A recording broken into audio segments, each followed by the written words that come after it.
Friends, good evening. स्वागत है आपका एक बार फिर से एक नए वीडियो में। आज की डेट है 17 फरवरी और ये द हिंदू का एक आर्टिकल है जिसके जरिए हम अपनी इंग्लिश को इम्प्रूव करेंगे। उम्मीद है पूरा सेशन आपको समझ में आएगा और ढेर सारे वर्ड्स भी सीखने को मिलेंगे।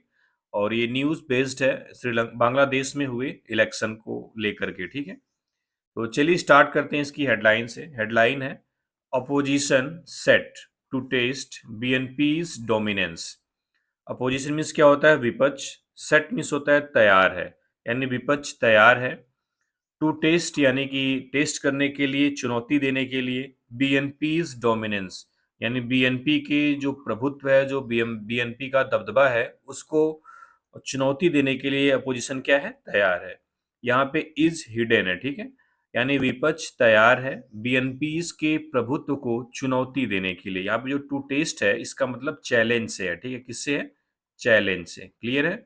और डोमिनेंस मीन्स क्या होता है? प्रभुत्व। आपको पता ही अपोस्ट्रोफी के बाद नाउन आता है, तो डोमिनेंस क्या हो गया? नाउन हो गया। वैसे भी आप जान सकते हो कि जो A N C E suffix होता है वो क्या बनाता है? नाउन बनाता है, ठीक है। क्लियर है। तो हेडलाइन में कह रहा है कि विपक्ष बीएनपी के प्रभुत्व को, बीएनपी के डोमिनेंस को, उसके दबदबे को चुनौती देने के लिए तैयार है। ये जो आपकी समरी है ये न्यूज़ के अंदर आई हुई है, जिसको हम स्किप करते हैं और सीधा एंटर करते हैं न्यूज़ में। और जितने भी वर्ड आ सकते हैं, जितने भी ग्रामर के पॉइंट आ सकते हैं, आपको बताया जाएगा। और बिल्कुल उम्मीद है कि आपको हर एक वर्ड समझ में आएगा, ये गारंटी है, ठीक है। तो वीडियो को लास्ट तक देखिएगा। चलिए स्टार्ट करते हैं। कह रहा है Bangladesh 13th Parliament is set to be one of the country's most politically contested in nearly 3 decades। Comma तक देख लेते हैं, ठीक है। कह रहा है बांग्लादेश की 13वीं संसद पार्लियामेंट इज सेट तैयार है टू बी वन होने के लिए, one of the countries most politically contested यानी कि देश की सबसे ज्यादा राजनीतिक रूप से प्रतिस्पर्धा वाला पार्लियामेंट इन नियरली 3 डिकेड्स, लगभग 3 दशकों में, ठीक है। कह रहा है कि जो बांग्लादेश की 13वीं संसद है वह देश के सबसे ज्यादा राजनीतिक रूप से प्रतिस्पर्धा वाली पार्लियामेंट होने वाली है लगभग 3 दशकों में। कैसे? With the Bangladesh nationalist party BNP जो हेडिंग में आई थी, ठीक है, फॉर्मिंग द गवर्नमेंट, वह सरकार बना रही है। आफ्टर विनिंग, जीतने के बाद, और 2/3 मेजॉरिटी यानी 2/3 बहुमत। कह रहा है कि बांग्लादेश की जो बीएनपी पार्टी है वो 2/3 बहुमत जीत करके गवर्नमेंट बना रही है, सरकार बना रही है। एंड और the Jamaate Islami lead alliance यानी जमाते इस्लामी लेड के द्वारा जो गठबंधन है, एमर्जिंग, वह उभरा है as the strongest opposition bloc, एक सबसे मजबूत अपोजिशन ब्लॉक के रूप में, सिंस द 1996 इलेक्शन यानी 1996 के चुनावों से, ठीक है। तो ये पहला पैसेज था। इसमें दोबारा से देख लेते हैं यहाँ से। कह रहा है with the Bangladesh nationalist party forming the government after winning a 2/3 majority. कह रहा है बांग्लादेश नेशनलिस्ट पार्टी यानी बीएनपी 2/3 बहुमत से जीतने के बाद सरकार बना रही है। ये जो पार्टी रूल कर रही है उसका नाम है बीएनपी। और दूसरा है and the Jamaat Islami led यानी जमात इस्लामी के नेतृत्व वाला जो गठबंधन है वह सबसे मजबूत विपक्ष ब्लॉक के रूप में उभर कर सामने आया है 1996 के चुनावों से, ठीक है। ये जो ब्लॉक है इसका मतलब क्या होता है? अलायंस, गठबंधन, ठीक है। तो पहले पैसेज में कोई डाउट नहीं होगा, सारे वर्ड क्लियर हो गए होंगे। अलायंस मींस भी गठबंधन होता है, ठीक है। चलिए आगे देखते हैं। अब बता रहा है द बीएनपी सिक्योर्ड यानी बीएनपी ने सिक्योर किया, हासिल किया क्या चीज? 209 ऑफ 297 सीट्स यानी 297 सीट में से 297 सीट हासिल की। In the February 12 parliamentary polls यानी 12 फरवरी को संसदीय चुनाव में, यानी कि बीएनपी ने 12 फरवरी के संसदीय चुनाव में 297 सीट में से 209 सीट सिक्योर की, हासिल की। वाइल, जबकि द जमात लेड अलायंस यानी जमात के नेतृत्व वाला, ये जो लेड है वर्ग भी थर्ड फॉर्म है, ठीक है। जमात के नेतृत्व वाला जो अलायंस है ओन 77 सीट्स, उन्होंने 77 सीट्स जीती। पोजिशनिंग इटसेल्फ अपने आप को रखते हुए एज द प्रिंसिपल अपोजिशन, मुख्य विपक्ष के रूप में, ठीक है। अब ये सीधा-सीधा बता दिया, टोटल 297 सीट थी, 209 बीएनपी जीती है, जिसको हम बोल रहे हैं 2/3 जीती है, और जमात लेड अलायंस जो कि वहाँ का अपोजिशन है, उसने 77 सीट्स जीती है, और अपने आप को एक मुख्य प्रिंसिपल में क्या होता है, मुख्य विपक्ष के रूप में पोजीशन की हुई है, अपनी स्थिति को मजबूत कर लिया है। क्लियर है? आगे देखते हैं। कह रहा है पॉलिटिकल एनालिस्ट से, यानी जो राजनीतिक विश्लेषक हैं, जो एनालिस्ट हैं, उन्होंने कहा है, से वर्ब की फर्स्ट फॉर्म है, एनाल ये जो नाउन है ये आपका प्लूरल है, ठीक है। दैट क्या कहा कि अनलाइक इन प्रीवियस पार्लियामेंट, कह रहा है कि जो पिछली संसद थी उसके विपरीत, पिछली संसदों के विपरीत, अनलाइक मीन्स क्या होता है विपरीत, लाइक मीन्स क्या होता है तरह, वेयर जहां पे the opposition benches were often criticise, यानी जो जहां पर विपक्ष का जो बेंच है वर ऑफन क्रिटिसाइज्ड, उसकी हमेशा आलोचना की गई थी, फॉर बीइंग इनइफेक्टिव, यानी इनइफेक्टिव होने के कारण, निष्क्रिय होने के कारण, ठीक है। कह रहा है राजनीतिक जो विश्लेषक है उनका कहना है कि पिछली सांसदों के विपरीत, पिछली सांसदों में क्या होता था, जहां पे अपोजिशन बेंच की आलोचना की जाती थी, किस लिए, फॉर बीइंग इनइफेक्टिव, यानी निष्क्रिय, इनइफेक्टिव क्या होता है, निष्क्रिय होने के कारण। लेकिन ऐसा the current house is likely to see robust debate and closer scrutiny, कह रहा है ऐसा करेंट हाउस में क्या है, द करेंट हाउस यानी जो वर्तमान सदन है, इज लाइकली टू सी वह संभवतः देखेगा रोबस्ट डिबेट, रोबस्ट मीन्स क्या होता है, एक मजबूत सशक्त बहस, डिबेट मीन्स क्या होता है बहस, एंड और क्लोजर स्क्रूटनी, और बहुत क्लोजर मतलब बहुत ही करीबी, बहुत ही गहन, स्क्रूटनी मीन्स क्या होता है जांच। कह रहा है जो करंट हाउस है वह संभवतः एक बहुत ही मजबूत बहस और बहुत ही गहन जांच पड़ताल, गहन जांच को देखेगा, यानी ऐसा नहीं है कि पिछली बार की तरह, हमेशा की तरह विपक्ष इस बार भी कमजोर है, ठीक है। पार्टिकुलरली विशेष रूप से ऑन इश्यूज ऑफ गवर्नेंस, यानी शासन के मुद्दे पर। अब देखो यहाँ पे एक और ANCE वाला सफिक्स आ गया, ठीक है। हेडलाइन में था, क्या था, एक हेडलाइन में था, उसमें ANCE आया हुआ था, उसको नाउन बताया गया था, ठीक है। डोमिनेंस वर्ड था। अब यहाँ पे ANCE आ गया, तो ये भी क्या है, ऑफ प्रीपोजिशन, उसका ऑब्जेक्ट क्या है, गवर्नेंस, यानी विशेष रूप से शासन के मुद्दे पर, लॉ एंड ऑर्डर, यानी कि जो लॉ एंड ऑर्डर के मुद्दे पर, एंड कॉन्स्टिट्यूशनल रिफॉर्म, और जो संवैधानिक सुधार है उसके मामले में, ठीक है। कह रहा है कि जो वर्तमान सदन है वह संभवतः, लाइकली मीन्स क्या होता है, पॉसिबली, संभवतः एक मजबूत, रोबस्ट मीन्स क्या होता है, मजबूत डिबेट यानी बहस को देखेगा, और बहुत ही गहन स्क्रूटनी, जांच पड़ताल को देखेगा, खास करके शासन के मुद्दे पर, लॉ एंड ऑर्डर के मुद्दे पर, और संवैधानिक सुधारों के मुद्दे पर, ठीक है। आगे देखते हैं। कह रहा है the size and ideological cohesion of the opposition. Size means क्या होता है, आकार, एंड आइडियोलॉजिकल कोहेशन, कोहेशन का मतलब यहाँ पे यूनिटी से है, ठीक है, एकता से है। कह रहा है the size and ideological cohesion, यानी जो आकार है और जो विचारों का जो एकता है, ऑफ द अपोजिशन, विपक्ष की, दे अर्गू, उनका कहना है, यानी ये विश्लेषकों का कहना है कि जो विपक्ष है उसकी साइज और जो आइडियोलॉजिकल एकता है, विल एंश्योर, वह सुनिश्चित करेगी, एन एक्टिव पार्लियामेंट, एक सक्रिय संसद, ठीक है। ये जो विल वर्ब आई हुई है, इसका सब्जेक्ट क्या है, साइज एंड आइडियोलॉजिकल कोहेशन, ठीक है। दे अर्गू अपने आप में एक बीच में क्लॉज डाल दिया है, ठीक है, सब्जेक्ट और वर्ब का कॉम्बिनेशन है।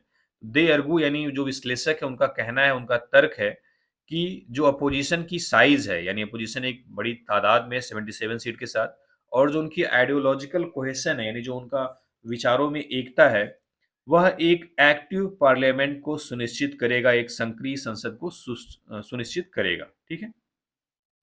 जमाते इस्लामी चीफ, यानी जमाते इस्लामी जो अलायंस है उसके चीफ सफिकुर रहमान हैज आल्सो, उन्होंने क्या किया है, हैज आल्सो सिग्नल्ड, उन्होंने यह संकेत दिया है, दैट की, क्या संकेत दिया है, हिज पार्टी, उनकी जो पार्टी है, इंटेंट्स, वह इरादा रखती है, टू प्ले, निभाने का, अ स्ट्रॉन्ग रोल, एक मजबूत भूमिका, both inside and outside parliament, यानी दोनों, संसद के बाहर और अंदर।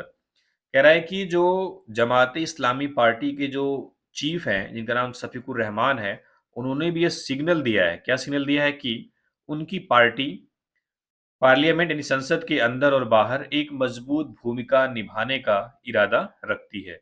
इंटेंट्स भी वर्ब है, ठीक है, इरादा रखना। टू प्ले मीन्स खेलना होता है, यहाँ पे निभाने का भी सेंस कहीं कहीं भी देता है, टू प्ले ए रोल, ठीक है। और स्ट्रांग रोल, स्ट्रांग एडजेक्टिव हो गया, रोल आपका नाउन हो गया, क्लियर है। Both inside and outside parliament. आगे उन्होंने क्या बोला? विथ 77 सीट्स यानी 77 सीटों के साथ we have nearly quadrupled our parliamentary presence. कह रहा है हमने लगभग अपनी जो संसदीय प्रेजेंस है उसको लगभग 4 गुना कर लिया है। ये जो क्वाड्रुपल है इसका मतलब था फोर्थ टाइम, ठीक है। एंड बिकम, और बन गए हैं, one of the strongest opposition block, यानी जो स्ट्रॉन्गेस्ट अपोजिशन ब्लॉक है उनमें से एक। इन मॉडर्न बांग्लादेशी पॉलिटिक्स यानी आधुनिक बांग्लादेश की राजनीति में। आपको कई बार बताएं कि जो वन ऑफ होता है उसके बाद जो नाउन आता है वो प्लूरल आता है, ये आपके एग्जाम में आता है, ठीक है। तो ब्लॉक्स यहाँ पे क्या है? प्लूरल है। This is not a setback, यानी यह एक झटका नहीं है, एक पराजय नहीं है, एक हार नहीं है। दिस इज अ फाउंडेशन, यह एक फाउंडेशन है, एक न्यू है। ही सेट, उन्होंने कहा, ठीक है। उन्होंने कहा कि 77 सीट के साथ हमने अपनी जो पार्लियामेंट्री प्रेजेंस है उसको 4 गुना कर लिया लगभग, और एक मजबूत विपक्ष मॉडर्न बांग्लादेशी पॉलिटिक्स में बन गए हैं, यानी सबसे मजबूत विपक्षी दलों में से एक बन गए हैं, ठीक है। और ये कोई सेटबैक नहीं है, कोई झटका नहीं है, कोई पराजय नहीं है। ये क्या है? फाउंडेशन है, या एक मजबूत नींव बोल सकते हो आप, ठीक है, क्लियर है। आगे कह रहा है डिस्पाइट, आपको पता है इन स्पाइट ऑफ और डिस्पाइट दोनों सेम होते हैं, इसका मतलब होता है के बावजूद। एलिगेशंस मीन्स आरोपों के, ऑफ इरेगुलरिटीज यानी अनियमितताओं के आरोपों के बावजूद। Mister Rahman said, mister Rahman ने कहा, जमात हैड एक्सेप्टेड, जमात ने एक्सेप्ट किया है, द ओवरऑल इलेक्शन रिजल्ट यानी कुल जो इलेक्शन चुनाव परिणाम है उनको एक्सेप्ट किया है। हाउएवर, हालांकि, ही एलिज्ड, उन्होंने यह आरोप लगाया, दैट की इनोसेंट सिटीजन्स यानी जो निर्दोष नागरिक हैं, एंड वोटर्स और मतदाता, हैड बीन अटैक, उन पर अटैक किया गया है, in different parts of the country, देश के डिफरेंट पार्ट्स में, अलग अलग हिस्सों में, फॉलोइंग द पोल्स यानी चुनावों के बाद। कह रहा है मिस्टर रहमान ने कहा जमात ने यानी जमात इस्लामी ने ओवरऑल चुनाव का जो रिजल्ट है उसको तो एक्सेप्ट कर लिया है, लेकिन उन्होंने आरोप लगाया कि इनोसेंट सिटीजन्स यानी निर्दोष नागरिकों पर और जो वोटर्स हैं उन पर देश के अलग अलग हिस्सों में अटैक किया गया था, फॉलोइंग द पोल्स चुनाव के बाद। फॉलोइंग मीन्स क्या है यहाँ पे? आफ्टर, ठीक है। ये जो दैट के बाद एक नया क्लास शुरू हुआ है, इनोसेंट सिटीजन्स एंड वोटर्स। ये जो हैड बीन के साथ वर्ब की थर्ड फॉर्म आई हुई है, ये सेंटेंस पैसिव वॉइस बना रहा है, ठीक है। हैड बीन का जो सब्जेक्ट है इनोसेंट सिटीजन्स एंड वोटर्स है। वोटर्स अपने आप एक नाउन है, सिटीजन्स भी नाउन है, और उसको मॉडिफाई करने के लिए इनोसेंट क्या आया हुआ है? एडजेक्टिव आया हुआ है, ठीक है। इनोसेंट मीन्स क्या होता है? निर्दोष, क्लियर है। आगे देखते हैं। कह रहा है अकॉर्डिंग टू हिम यानी उनके अनुसार क्या हुआ है? Jamaat supporters, members of the 11 party alliance, independent candidates, and individual holding political views differing from those of the BNP were targeted। अब कह रहा है किन लोगों को टारगेट किया गया था इनके अनुसार, ठीक है। बताया कि जमात के सपोर्टर्स, समर्थक, members of the 11 party alliance यानी जो 11 दलों की जो गठबंधन है उसके मेंबर्स, इंडिपेंडेंट कैंडिडेट्स यानी जो स्वतंत्र उम्मीदवार बोलते हैं इसको, ठीक है, एंड इंडिविजुअल्स, और ऐसे लोग होल्डिंग पॉलिटिकल व्यूज जो राजनीतिक विचार रखते हैं, डिफरिंग फ्रॉम दोज उन लोगों से अलग, ऑफ द बीएनपी बीएनपी से, यानी वे लोग जो बीएनपी के लोगों से अलग विचार रखते हैं, अलग विचारधारा रखते हैं, उन पर वर टारगेटेड, उनको अटैक किया गया था। यानी ये बीएनपी के जो चीफ हैं उन्होंने बोला है कि उनके अनुसार जमात सपोर्टर्स, 11 पार्टी के अलायंस ने, independent candidates and individual holding political views differing from those of the BNP were targeted, उनको टारगेट किया गया था, ठीक है। आगे देखते हैं। कह रहा है कंडेमनिंग, निंदा करते हुए, द इंसिडेंट, इस इंसिडेंट की, ही सेड, उन्होंने कहा, his party stood in solidarity, उनकी पार्टी सॉलिडरिटी में खड़ा है, विद द विक्टिम्स, पीड़ितों के साथ, एंड डिमांडेड अकाउंटेबिलिटी, और उन्होंने जवाबदेही, अकाउंटेबिलिटी मतलब रिस्पॉन्सिबिलिटी, जवाबदेही की मांग की है। ठीक है, कह रहा है इस इंसिडेंट की निंदा करते हुए, ठीक है, इस घटना की निंदा करते हुए उन्होंने कहा कि उनकी पार्टी सॉलिडरिटी मतलब यूनिटी, एकजुटता के साथ उनके साथ खड़ी है, किनके साथ, विद द विक्टिम, पीड़ितों के साथ, एंड डिमांडेड अकाउंटेबिलिटी, और जवाबदेही मांग की है। ठीक है, क्लियर है। आगे देखते हैं। कह रहा है राइज एबव डिविजन्स, इसका मतलब है राइज मतलब होता है उठना, एबव डिविजन्स यानी मतलब मतभेदों से ऊपर उठे। कह रहा है मीनवाइल, इसी बीच बीएनपी चेयरमैन यानी बीजेपी के जो चेयरमैन हैं Tariq Rahman, in his first public remarks, अपने पहले पब्लिक रिमार्क्स में, अपने पहले जो सार्वजनिक उन्होंने टिप्पणी की है, आफ्टर द रिजल्ट, रिजल्ट के बाद, कॉल्ड फॉर, आह्वान किया, अर्ज किया, मांग की है, यूनिटी की, एकता की, एंड रिस्पॉन्सिबल पॉलिटिक्स, और जिम्मेदार राजनीति की। कह रहा है इसी बीच बीएनपी के चेयरमैन तारिक रहमान अपने पहले पब्लिक रिमार्क्स में चुनाव के रिजल्ट के बाद यूनिटी और रिस्पॉन्सिबल पॉलिटिक्स की मांग की है। अर्जिंग पार्टीज यानी पार्टी से अर्ज किया है, आग्रह किया है, रिक्वेस्ट किया है, टू राइज एबव कि वह ऊपर उठे। ठीक है, ऊपर उठे किससे, डिविजन्स यानी मतभेदों से वह ऊपर उठे। ठीक है, आवर पाथ्स एंड ओपिनियन में डिफर, हमारे रास्ते और ओपिनियन यानी राय अलग अलग हो सकते हैं।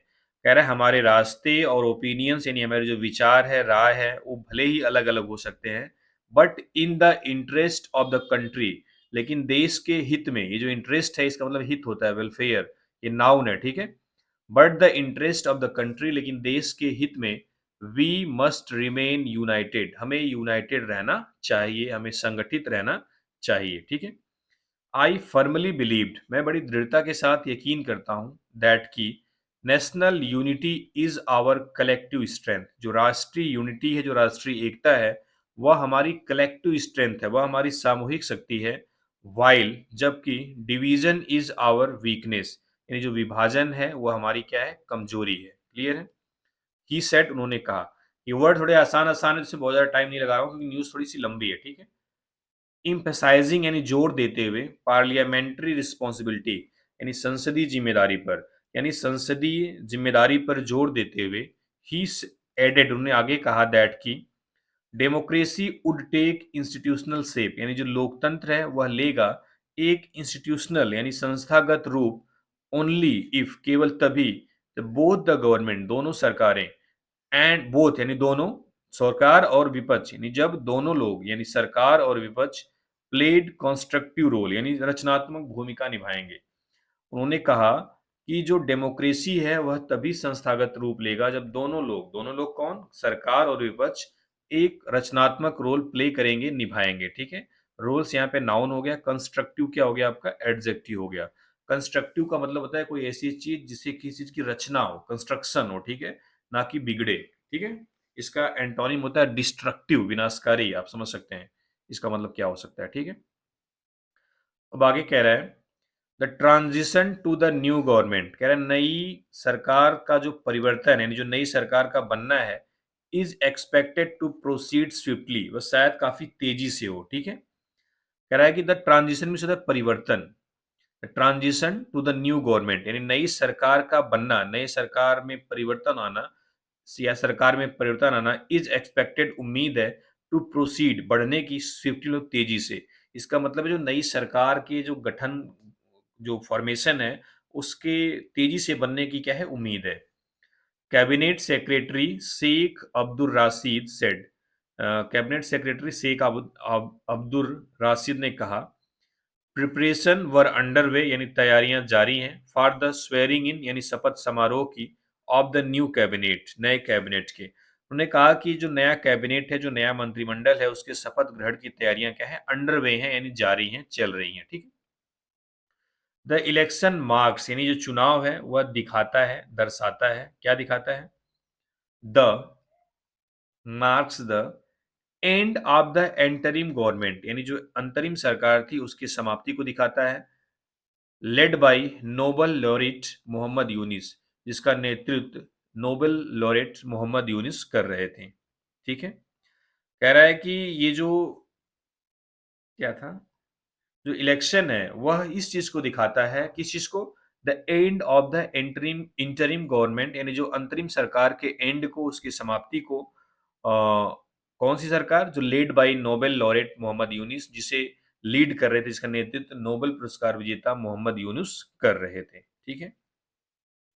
हू एज्यूम्ड ऑफिस, जिन्होंने पद संभाला था इन अगस्त 24 अगस्त 2024 में, following the student led uprising, यानी स्टूडेंट के द्वारा किए गए विद्रोह के बाद, that toppled the Awami League government, जिसने टॉपल्ड मतलब था गिरा देना, जिसने अवामी लीग सरकार को गिरा दिया था, अपदस्थ कर दिया था। ठीक है? क्लियर है? इसका मतलब है, कह रहा है कि यह इलेक्शन जो है ये जो चुनाव है, वह नोबेल पुरस्कार विजेता जो मोहम्मद यूनुस हैं, उनके नेतृत्व वाली जो अंतरिम सरकार है, उसके एंड का प्रतीक है, उसके एंड को दिखाता है, दर्शाता है, जो अगस्त 2024 में छात्रों का जो नेतृत्व था, जो स्टूडेंट लेड अपराइजिंग था, यानी छात्रों के द्वारा जो विद्रोह किया गया था, उसके बाद वह पद को ग्रहण किए थे। और उस अपराइजिंग ने, उस विद्रोह ने, ये अपराइजिंग मतलब क्या होता है? बगावत, विद्रोह ने अवामी लीग की सरकार को गिरा दिया था। ठीक है? आगे कह रहा है, political analyst miss M Zakaria said, यानी कि जो राजनीतिक विश्लेषक एम जकारिया ने कहा कि मिस्टर यूनुस टेन्योर, यानी मिस्टर यूनुस का जो कार्यकाल है, शुड बी कंसीडर्ड, उसे माना जाना चाहिए सक्सेसफुल, सफल। ठीक है?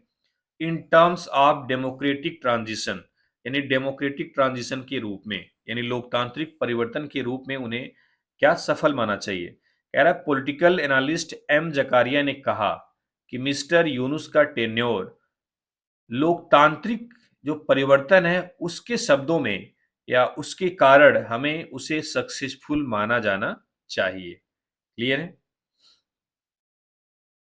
इन टर्म्स मतलब के पदों में, के लिहाज से, ठीक है, आप कुछ भी बोल सकते हो। इट इज अ सक्सेस, यह एक सफलता है फॉर यूनुस, यूनुस के लिए, दैट की ही ट्रांसफर्ड पावर, उन्होंने पावर को ट्रांसफर किया टू एन इलेक्टेड गवर्नमेंट, एक चुनी हुई सरकार को। कह रहा है यह यूनुस की सफलता है कि उन्होंने एक चुनी हुई सरकार को पावर सौंपी है या पावर ट्रांसफर की है। एंड और रिस्टोर्ड डेमोक्रेसी, और लोकतंत्र को रिस्टोर किया है, दोबारा से रिस्टोर किया, दोबारा से लाया है। ठीक है? ही एंड हिज टीम, वह और उनकी टीम, प्रिपेयर्ड, तैयार की, अ स्ट्रेटजिक डायरेक्शन, एक रणनीतिक निर्देश, फॉर डेमोक्रेटिक रिफॉर्म्स, लोकतांत्रिक सुधारों के लिए, विच विल रिमेन सिग्निफिकेंट, जो महत्वपूर्ण रहेगा, फॉर फ्यूचर गवर्नमेंट्स, भविष्य की सरकारों के लिए। ही टोल्ड द हिंदू, उन्होंने द हिंदू से कहा। ठीक है? क्या उन्होंने उन्होंने और उनकी टीम ने जो डेमोक्रेटिक रिफॉर्म्स हैं, यानी जो लोकतांत्रिक सुधार हैं, उनके लिए एक स्ट्रेटजिक डायरेक्शन, यानी रणनीतिक दिशा तैयार की है, जो भविष्य की फ्यूचर गवर्नमेंट्स के लिए महत्वपूर्ण रहेगा। ठीक है? ही सेड, उन्होंने कहा, बांग्लादेश नाउ, यानी बांग्लादेश अब, देखते हैं क्या कहा।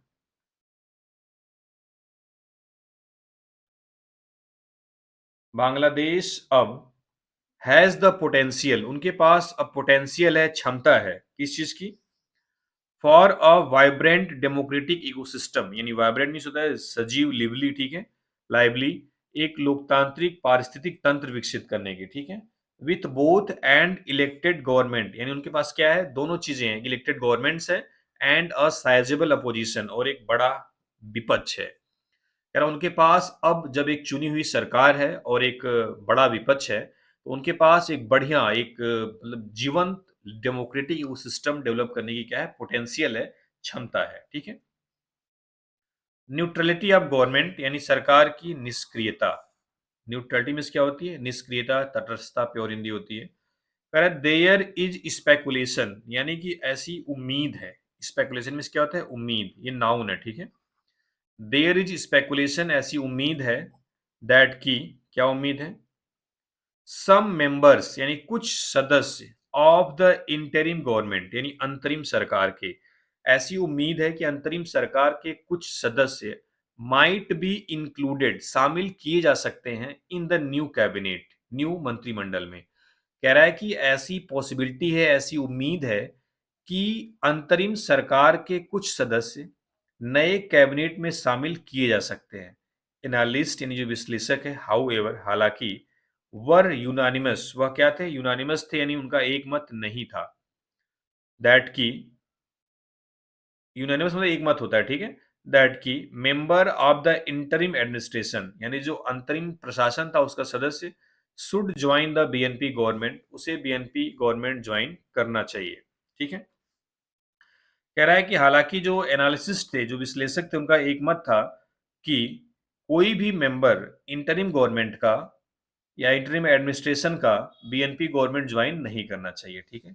देखो, इसका मतलब है कि जो अंतरिम सरकार में कुछ ऐसे मेंबर रहे होंगे जो काफी पावरफुल होंगे। कह रहा है जो नई सरकार चुनी हुई है उसमें उनको भी शामिल किया जा सकता है, लेकिन जो विश्लेषक हैं उन्होंने उनका एक मत है कि ऐसा नहीं हो सकता, ठीक है, ऐसा नहीं होना चाहिए।